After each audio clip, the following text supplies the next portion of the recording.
చర్యలకు పాల్పడుతున్న మావోయిస్టులకు ఎలాంటి సహకారం అందించవద్దని, అలాగే వారి కదలికలను గమనిస్తే పోలీస్ శాఖకు తెలియజేయాలని, అలా తెలియజేసిన వారికి బహుమతులు అందజేస్తామని ఎస్ఐ తాజుద్దీన్ తెలిపారు. ఈ మేరకు ఆయన మండలంలోని చింతలమోరిలో మావోయిస్టు వ్యతిరేక గోడ పత్రికలను అంటించారు.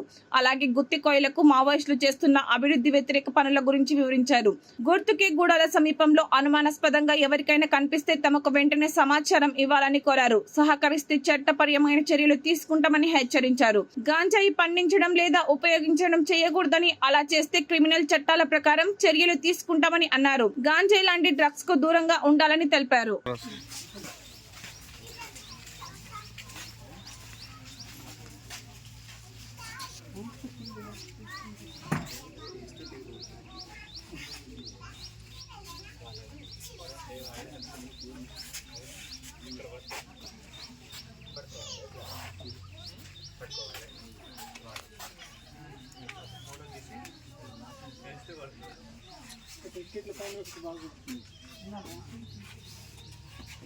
పిల్లలు